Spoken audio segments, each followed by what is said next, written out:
friends, and welcome back to my channel. Today I have got my September wrap up for you, and it's a doozy because I managed to read 10 books. 7 of them here? 8? I read a few ebooks for my library, so I lost track. But we're gonna dive on into my rating and thoughts on each book.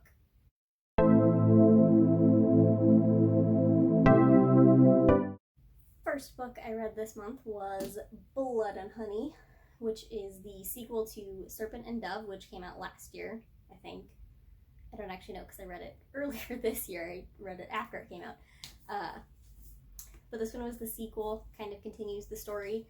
I gave it 5 stars because I love the world building, I love the character arcs and relationships between the characters, and the magic and the love, the romance.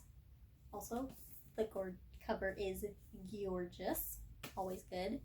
So this one was a 5-star read, and also one that I read very quickly. I think I read this one in like a day because I couldn't put it down. Then I read an ebook of The Kissing Booth, which I borrowed from my library, so I no longer have it because I had to return it because this was at the beginning of the month. I read it because I had recently watched The Kissing Booth 2 on Netflix and was curious how the adaptation held up to the books, and so I decided to rent it and see, and I gave it 4 stars. It was pretty good. I do think the movie was better, which I don't normally say, but I felt like the movie characterization and plot was just better than the book. After that, I continued my reread of Throne of Glass by actually reading Throne of Glass. This one was actually a 4-star read for me, which last time I read it, I think I gave it 5 stars, but that was before I had started using the rating system by G, the Compile rating system, so now it got a 4-star. But I have been loving rereading the series.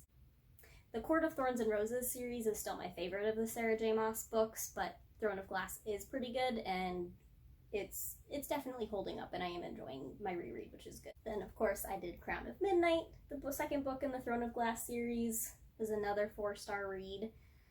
I honestly had forgotten that this one even existed.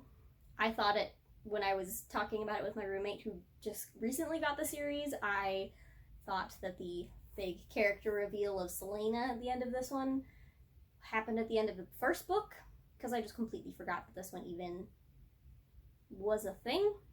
I definitely, when I was thinking about the series, had lumped books 1 and 2 in together, which is not great and might be why they are 4 stars and not 5 like most of the other ones.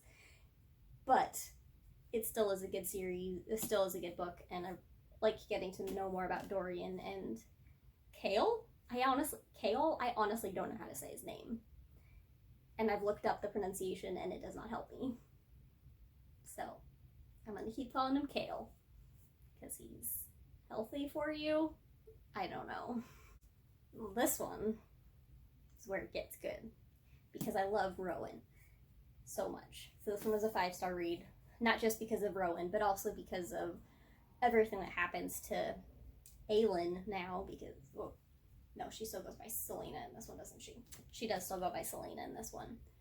Also, mild spoilers if you haven't read Throne of Glass, because I definitely will be talking about it a lot. But yeah, 5 stars. I love Rowan. I love his snark. I like the snarky ones. To do 2 at once for this, because Empire of Storms and Queen of Shadows were both 5 stars as well, and I don't really have much to say individually about them, so lumping them together, another 5-star reads for both of these. Then I read The Turn of the Screw because The Haunting of Bly Manor is coming to Netflix in October, and I was really curious about the story because I've never read it. It was 3 stars because I did not enjoy it. I read it all in one night because it was super short. It was like 160 pages, I think. So it really didn't take me long to read. But I thought the ending was super weird and didn't actually feel like an ending, like nothing was really wrapped up. So I am hoping that The Haunting of Bly Manor will be better than the book was, And they did such a good job with The Haunting of Hill House that I think it will be fine, but there is still a part of me that's a little bit nervous about it. So on October 8th, we will see what happens there. Okay, and then I read Tower of Dawn. This one was a 4-star read. I honestly don't even remember specifically why. Like, I just used I mentioned it earlier in this video, the Cawpile rating system by G, the book, or Book Roast. And so when I plugged in all of my numbers and stuff, I got 4 stars for it. I don't know. I think it just feels super weird because, like, you go from, sorry, I had to look at my stack. Because you go from Empire of Storms, where everything is kind of built up to this point, and Aelin has been taken by Maeve, and then suddenly we're down in the southern continent, and we don't know what's happening. And it's just a really weird transition, and I wish that it hadn't been broken up like that. I wish that we could have had everything that's happening in the southern continent also happening at the same time as the Empire of Storm stuff, and had it happen chronologically instead of having we suddenly go back several months and then get to see what happens to Chaol and Nesryn and Yrene. Yet another name I can't pronounce. What is it with Sarah J. Maas and names that are hard to pronounce? I mean, they're pretty, but at what cost? So yeah, 4 stars because I wish that it hadn't suddenly pulled us out of the action of Empire of Storms, which I think is why I'm having such a hard time getting into Kingdom of Ash and why I've been on it for a week and a half, because it's like suddenly we're just thrown back in the middle of things, and it was a bit jarring. So, and then finally, Frankenstein, which I read with a family and friends book club so far. I'm the only one who's actually read it, so that's been interesting. This one I gave 4 stars this time, which is 1 star more than I gave it the last time I read it, because Frankenstein sucks. His monster is cool. Monster, creature, whatever you want to call him, he's cool. But I don't like Frankenstein because he spends all of these years creating this being. He's super happy, he's got the science worked out, and then the second he gives his creature life, he's like, oh no, what have I done? Maybe he should have realized that before. I honestly feel like everything in the book happens because of him. It's all Frankenstein's fault. So, not my favorite character. Don't like him. Kind of like the story though. It is an interesting story. So, 4 stars from Frankenstein. And then I spent the last week and a half of the month trying to read Kingdom of Ash, and I'm still only about halfway through.